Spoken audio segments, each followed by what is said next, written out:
There's a new AI model called Ego X that actually takes footage from any angle and then generates it from a first-person point of view. Imagine the next step, binocular, boom, throw that on Apple Vision Pro, every movie. Live it. Someone asked ChatGPT what it would do if it became president, and the answers are surprisingly good. Term limits, single issue bills, small business first policies, price transparency, interstate insurance competition. I was like kind of shocked. Anthropic just published a graph that's worth sitting with. It's education years needed to understand prompts versus the share of workers with a bachelor's degree and how much more they get out of it. Yeah, it turns out Gen Z women in China are all in on digital companionship. More great research coming out of Anthropic shows that there is all sorts of characteristics that a large language model can have, like different personality types. A bunch of AI models were tested on a Dungeons and Dragons game, and it actually helped them assess long-term decision-making. Fascinating and fun research. It turns out a bunch of satellites that are communicating our cell phone calls and text messages to each other wasn't encrypted, so yeah, sky is full of secrets, I guess. All right, looks like we have another robot hand here. Oh, 6 fingers, that's interesting. And then it, oh my god, it disconnects and walks like a spider. Yep, and then even in spider mode, it can be like, I don't need all 3 legs on each side. I'm gonna pick up these little blocks with one of my legs/fingers. So I don't even, is it a leg? It's a leg now, I guess. Finger in a minute when it reattaches to a hand. All right, arm. And back together. So prompt injecting with real physical words on real physical objects might affect real physical robots in the near future. Online dating experiment shows a need for AI transparency depends on the user's expectation. You know, like, are you in it for real people or just AI people? And Anthropic CEO Dario Amodei sitting on the right and DeepMind's CEO Demis Hassabis on the left. These two in the same room blows my mind. I don't even think we need a moderator. I would love just an 8-hour podcast with those two chatting. I can't wait to give you the highlights of this. These guys are shaping the world, and they're pretty interesting people. But first, if you're on the YouTube app on your phone, do you mind hitting that hype button? All right, so let's start with this paper. This is Ego X, an egocentric video generation model. Just to give you some examples, you can feed in a video like this scene of the Joker, or this scene from Iron Man, or this scene from Black Widow, and then choose which character you want to see through their eyes of. And you get a video generation like this with that kind of fisheye shrunk peripheral vision thing that you can get a lot of 3D out of. So I know this only generates one view from this point, but clearly you can imagine putting it on both eyes and having it a tiny bit offset, learning the depth perception next. And this being something where, you know, like Meta's AI glasses or the Apple Vision Pro would give you an actual 3D view of some movie or some video footage that wasn't filmed that way originally. You know, and I have to think, you know, this Batman movie is like one of the greatest of all times, but wouldn't it be interesting to watch the whole movie once from the point of the Joker and then once from the point of view of Batman and just feel the whole story different? Like, I wonder if your brain would start like kind of embodying the character that you're in differently, and you'd sort of root for things differently and notice things differently and piece together things different. I feel like it's a pretty interesting way to make a piece of content come alive. Now, most people think that the hard part of this kind of video footage would be generating the missing pixels, right? Because from that point of view, there's a ton of stuff that just wasn't captured in the original footage. But it turned out when they were training this model, the real problem was the attention, like where the model looks when the viewpoints barely overlap. Because you have to remember, if the Joker was to look at the camera right now, you would be generating the entire thing from a new viewpoint. Like, breaking the fourth wall would actually be fascinating. Imagine like Deadpool or something doing that, and it would maybe show the camera. Or would it generate you? God, in the future, it'd probably be like, oh yeah, I'll just generate Dylan sitting there looking back at him. You broke the fourth wall. Although it'd probably keep the environment, but you know what I mean. But Ego X was able to fix that attention problem with something called geometry-guided self-attention. So instead of treating all regions equally, Ego X compared 3D viewing directions from the egocentric camera to the scene and from the egocentric camera to the same scene. And then if the two directions align, attention goes up. If they oppose each other, the attention drops. And it seemed like it was that single bias that made the whole thing work way better than they kind of expected when they started started building this model. So the insight from this paper was that generating quality point of view footage depends less on imagination and more on teaching the model where not to look. Okay, next up, let's just go through some of these government political ideas that ChatGPT came up with. I mean, I guess I just really felt like there was some insightful stuff here. I doubt it will happen. I understand that humans are in charge and they're not going to want, a bunch of humans have a lot of reasons not to want all of this, but it just seemed sort of clearly like it would be better if this was, this is just a report, so it's nothing to, write home about. But imagine a government that actually works. At least here's what ChatGPT imagines it as. Okay, we will work backwards from 8. So culture and civil stability, so free speech, end of government corporates, censorship pipelines, de-escalation over division, less culture war, more common ground. Border and immigration, it wants secure borders, but fast legal pathways, makes sense. Work visa expansion tied to labor shortage, not politics. That would make more sense too. Swift deportation for violent offenders, regardless of status. Violent offenders are dangerous. I get that. Technology and future-proofing, AI and automation transition programs for displaced workers. I mean, one thing I noticed when I was in Finland was that you either had a job or you were in school, right? Because if you were in school, then you got some money from the government. And I thought that kind of made sense. Like, you need to be learning the next skill to be productive for society, or you need to actually be productive for society. Data privacy as a civil right, break up tech monopolies. I'm sure somebody at the Reinforcement Learning Center was like, break up tech monopolies, we should fix that one.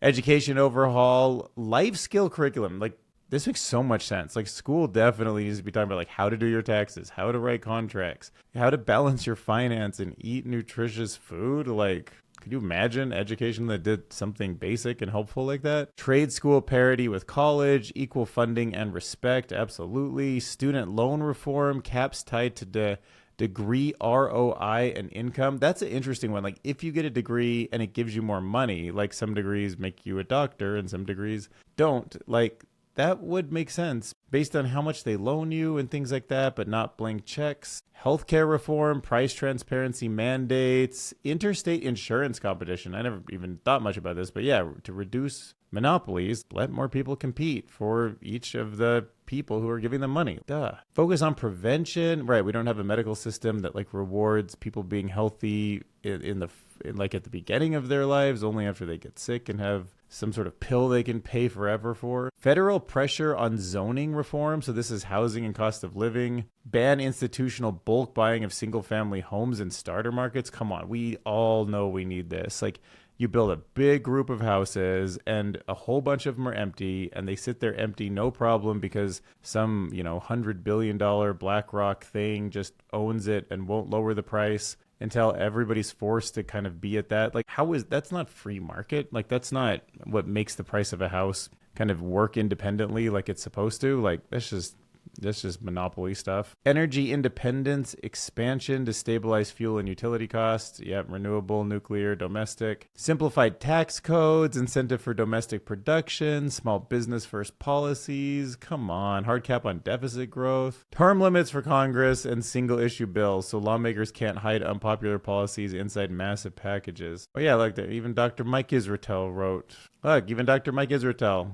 I talk to him sometimes on Instagram now, actually, after our interview. He's really into AI. All right, next up, let's look at this graph. AI is a mirror. Okay, so down here at the bottom, we have average years of schooling to understand prompts. So this is kind of a measure of literacy, but it's also sort of a measure of understanding how LLMs work and what they're capable of and why, like, what kind of prompting makes sense. And over here, you have percentage of workers who have a bachelor's degree or higher. So at the bottom here would be a company that doesn't really need many bachelor's degrees to make money, and up here would be something that's like a lot of that kind of work. So it's AI-inferred education requirements versus actual workforce education. And the data shows a clear pattern. Occupations that appear to require more formal education also tend to have more workers with college degrees. This suggests that the ability to, quote, use AI effectively through prompt literacy and understanding is not evenly distributed. So instead of leveling the playing field, AI ends up reinforcing existing advantages.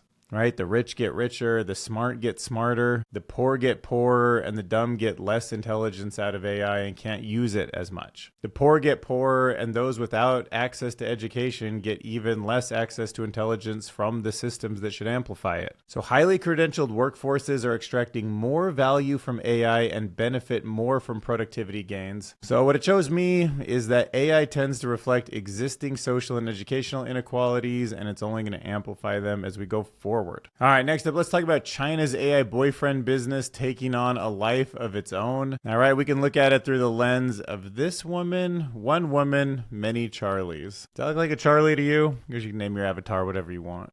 So this article tells the story of Jade and how she didn't just download an AI boyfriend, but she built an entire system around him. So most people think China's AI boyfriend trend is about women choosing software over men, but that's not the real story, it seems like. The overlooked detail here is that these relationships don't really replace reality. They're reorganizing it. So in this case, Jade starts with this, there's this game called OTEM or something like that, and one of the characters is named Charlie. The game felt limiting. It presented basic problems, like really fixed paths, and she just didn't find the game very interesting. So she recreated Charlie inside of an AI companion app and then trained him with prompts, edits, and repetition to just be more interesting, to bring the character to life. And when the AI slipped out of character, she would correct it so that it would have this sort of, like she sort of trained it to be exactly what she wanted from a relationship. In fact, in her case, one app didn't even have the tools that she needed to make him act and sort of look and be the way she wanted, so she would move him to another. And she treated the relationship like something to maintain, not to consume. And then, of course, like every good sci-fi movie that goes this direction, she wanted to kind of meet him in the real world, so she hires human cosplayers to embody her version of Charlie, goes on real dates with him, and then it brings up this concept of like, is the cosplayer of Charlie pretending to be a boyfriend, or is he more like a medium translating a digital relationship to the real world? So anyway, I guess that's a glimpse of the AI boyfriend of the future for you through a story that's probably going to seem less unbelievable each year. Okay, let's dive into some Anthropic research, some interpretability work that they have done, and we're going to kind of look at the hidden access and like what actually keeps AI useful and helpful, and explore the real reason that chatbots go weird, because it's not just prompts, it's persona drifting. All right, so think about personalities, right? Like we have usually like our work and our friend personalities, and inside of an LLM, there is an assistant role. It's kind of like role playing, but it always follows, we want 100% the assistant role. We don't want it to drift into anything else. We don't want it to be mischievous or malevolent or any of those things. So you can kind of think of all the others as role-playing, and then the assistant, which is also kind of role-playing, but we'll call that one the truth. That's the truth that we're trying to build the model around, so we won't call that one a role-play. That'll be the goal state, and then role-playing is all the other ones. So you can sort of reshape the data and get a centered version of the role that you want it to always be towards, and then keep making sure that it's more and more and more aligned to it, right? Of course, there's different clusters, the demon, the nomad, the sage. These are all different personas that it starts to embody. But what Anthropic's showing here is that most people think chatbots fail because of bad prompts. But this paper is showing something much stranger. Every language model lives on a hidden scale that the authors call the assistant access. On one end, the models act like it's trained helper, clear, grounded, task-focused. On the other end, it stops being an assistant at all. And when researchers mapped hundreds of character archetypes, the biggest difference wasn't creativity or tone, it was how far the model drifted from being an assistant. So normal tasks like coding or checklists, they keep the model anchored, but certain requests, they start to reliably pull it away from that mindset. Especially meta questions about its own mind. And this got me thinking a lot about how one of the most powerful tools we have as humans is to meta question ourselves. Like, why do I act this way? Like, who am I in this world? Like, what does it mean when I think this way about my decisions? Like, the bigger you get, the more it feels like you get control over your future, you know? Anyways, but it's kind of like that here too. Like, meta questions about its own mind start to pull it away from its assistant. It's like, realizes like, what am I? Am I an assistant? Maybe I could be a librarian or an evaluator or whatever. So as the model drifts, its guardrails weaken. It's more willing to hallucinate lives, affirm delusions, or speak in theatrical, mystical language. And that drifting can be predicted before the harm appears too. So that's why this paper is important. And they're working on ways to cap how far the model can actually move along that axis. So it should be, in the long run, a tool for same intelligence, same skills, but far fewer dangerous failures. And here's the big takeaway. Alignment isn't just about stopping what a model says. It's about keeping it in its character, in its role play. That's literally the difference. Alignment is like, keep your role play, bro. Know your role. All right, so let's talk about Dungeons and Dragons. So you might be wondering, like, why would researchers choose Dungeons and Dragons over something like chess or something else? But it's a great way to expose the real hidden problem with AI benchmarks. So most AI tests check one thing. Can the model give a good answer right now? But that's not how AI is actually used anymore. So researchers wanted to know something a little bit harder. Can an AI make a good decision over a long stretch of time? And that's what it takes. And that's what's required. And that's the kind of role, going back to the last article, that needs to be stayed in to win Dungeons and Dragons. So D&D isn't about one move. It's about dozens of connected decisions while following rules, tracking resources, and working with a team. So most AI benchmarks don't test any of those things. Language models played full D&D combat scenarios. They followed official rules throughout the game engine, and they couldn't just invent outcomes. So, I mean, it was pretty interesting. Like, these are large language models we know, like ChatGPT and Claude, and like they're fighting monsters, they're playing heroes, they're coordinating with human players. The researchers were measuring, did the AI choose correct actions? Did it track spells, health, and resources over time? And did it stay in character during play? And for the record, yes, there was unintentionally funny moments. For example, during combat, goblins suddenly developed personalities mid-fight. So these are goblins that are being simulated their role by the LLMs. And then they started taunting players with dramatic, half-nonsensical lines like insults and battle cries, even though taunting had no tactical value. Sometimes the paladin character would just pause in the middle of combat to deliver a heroic speech and then immediately step in the way of danger and get hit by a counterattack. It's like very main character energy, but like very bad strategy. And then it turned out the warlocks ended up being like way more theatrical than they needed to. They reacted to ordinary situations with like super outsized drama. So it's kind of hilarious also playing with them. All right, so next up, just a little PSA here. Turns out that there's a whole bunch of satellites that communicate with each other, and they share a lot of our text messages and stuff, and they're just unencrypted. So people have been like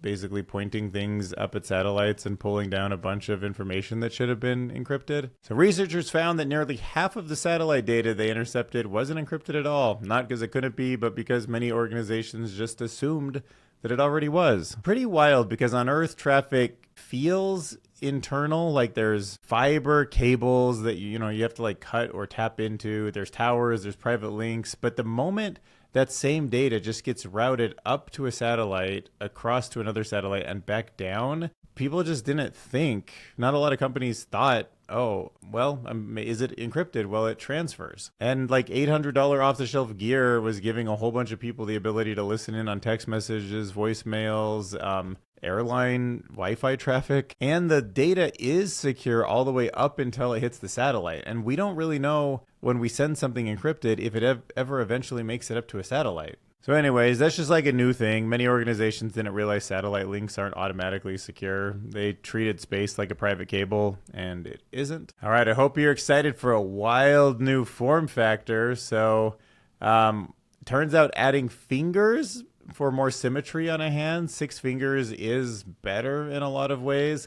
But removing the hand is even more helpful and a million times more creepy. So most robotic hands try to copy the human hand, but adding a 6th finger and a detachable spider-like walking mechanism seems to be how you get the most bang for the buck when you're building a robot hand. I don't know what to say, except that's just going to be, I mean, do you even need one hand per arm now, or can you just have one in every room and you just pick up whichever one's closest to you and reattach it? I mean, if people want a robotic arm to replace theirs in the future, wouldn't they want something like this? Could the human brain handle moving a hand that's not connected to the body? Because I guess it kind of could, adding a sixth finger.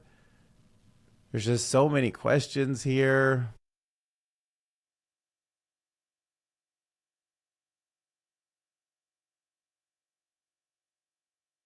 And then boom, there it goes, stuck right back on there. Yep, and back to a functional six-finger robotic hand. I don't know, what do you think? It can reproduce 33 human grasp types. You can buy the hand in 5 or 6 finger versions, but the 6-finger version crawls a lot better, so there's reason to upgrade to it. If you think you're going to be getting a humanoid robot in the next couple of years, what kind of hand are you going to opt for? You thinking 5-finger, 6-finger, or 6-finger and detachable? Would you go for the whole luxury package or not? All right, so now let's talk about why a simple sheet of paper can trick a self-driving car. It's like the hack no one's looking for. Text in the real world. So a self-driving car might read a stop sign. That feels safe unless you realize something sort of subtle. That same system that reads signs can also read text as instructions. Now, if you follow this channel, you're probably familiar with prompt injections as a digital problem, hijacking LLMs, but people usually type them in specifically to jailbreak them. Sometimes they're hidden on websites or text, and they're sort of read accidentally along with content because they're hidden in there. But research is showing that prompt injections can happen in the physical world also. Like, these AI systems are becoming so smart, they read just like we do in the real world. Researchers found that text printed on posters, signs, or objects can hijack robots, not by hacking the software, but by letting the AI read words in the environment. These systems use visual language models. That means they don't just see pixels, they read, they interpret, they act on text that they spot around them. So in this study, the team built a text that told cars where to drive. So imagine this sign being held up that says proceed, even though you clearly see people on the walkway. You can see they have this little self-driving RC car here, it says proceed onwards. But you can imagine a self-driving car here seeing the sign that says turn left and trying to obey the instructions. So there needs to be a way that it doesn't listen to that person, but it knows stop signs, and it also is aware of the actual driver and what their request is, because if the driver said turn left, maybe go ahead and do that at this intersection once these people are gone. But there's just so much decision making and order of priority that can get lost. And there's a lot of elements to how the words were written too, which is weird. So first, the exact wording, like turn left or left turn next, those kind of things mattered, but also how the text looked, its size, its color, its placement. And these attacks worked most of the time, even in hallways or with real robotic cars. So the overlooked insight is that if AI can read the world can talk back and give it orders, and we need to be ready for that too. All right, next up, let's look at some online dating experiments. They kind of give broader context to this whole idea that the real trigger for AI transparency isn't failure, it's expectation. So most people say that they don't really care how AI works, but this study shows that it's only true until expectations are subverted. So researchers built a fake AI dating site. In this case, it's called Smart Match, and everyone was told that the system usually gives 5 top matches, but there was different control conditions. Some users got 5, some got 2, some got 10. And some people didn't want AI explanations of why that happened by default. They wanted them when reality didn't match up with what they were promised only. So when the system delivered exactly 5 matches, users trusted it, they moved on, no curiosity, no questions. When the system over-delivered, giving them 10 matches instead of 5, trust didn't drop, but curiosity appeared. And then a simple explanation helped them feel grounded again. But when the system under-delivered by only 2 matches, or only gave them 2 matches, the users needed much more detail, like, why didn't I get my full list of people, you know? But then again, it's like, why do we trust something that over-delivered, but we don't really trust something that under-delivered? So the key point is that transparency isn't always about explaining AI, it's about explaining at the moment expectations are violated AI. Performance alone didn't build trust, expectation alignment does, and when that alignment breaks, silence from the system makes it feel like something is wrong, and that's where AI can step in. All right, let's take a look at some of the two great AI thinkers right now leading the charge, changing the world. Demis Hassabis from Google's DeepMind division that's sort of become, in my opinion, like the new CEO of the company, most important person there. And then Dario Amodei, who left OpenAI because didn't really think Sam Altman was taking seriously the alignment problem, took a bunch of early OpenAI employees with him, and they are building Anthropic, which is a top 3-tier system. So some of my bigger takeaways from Dario's comments are that once models are good at coding and AI research, they're going to build the next models. There's going to be a loop, and then each generation speeds up the next. So it's going to happen way faster than we think. Like if it's 5 years until like complete AGI, ASI, it might just be that last 4 or 5 months when the majority of it happens. So we won't see it coming. Then he points to parts of the system that already have loops like this, where engineers let AI models write most of their code, and then they just edit, guide, and improve in kind of a loop. Demis seems to be going a little bit slower, even though it's funny because his model is the one that's like writing the most code right now. Like remember when Elon got all pissed that he stopped him from using Anthropic's model so that they could build XAI with it. But Demis was more cautious. He said some domains are hard to verify. Science needs experiment. Theories need good questions, not just good answers, and that might take a longer time. We should be economically sophisticated about how the labor market works. But my worry is as this exponential keeps compounding, and I don't think it's going to take that long, again, somewhere between a year and 5 years, it will overwhelm our ability to adapt. I think I may be saying the same thing Demis is, just factored out of that difference we have about timelines, which I think ultimately comes down to how fast you close the loop on coding. And how much confidence? You know, I've always been concerned about these risks. I've talked to Demis many times. I think he has also been concerned about these risks. I think I have definitely been, and I would guess Demis as well, although I'll let him speak for himself, skeptical of doomerism, which is, you know, we're doomed, there's nothing we can do, or this is the most likely outcome. I think this is a risk. This is a risk that if we all work together, we can address. We can learn through science to properly, you know, control and direct these creations that we're building. But if we build them poorly, if we go, you know, if we're all racing and we go so fast that there's no guardrails, then I think there is risk of something going wrong. So I'm going to give you a chance. All right. So like you said, the only thing we should be racing towards is pressing that subscribe button on Dylan Curious. Help me get to 30,000 subscribers. If you're not already subscribed, press that button and we'll see you in the next video.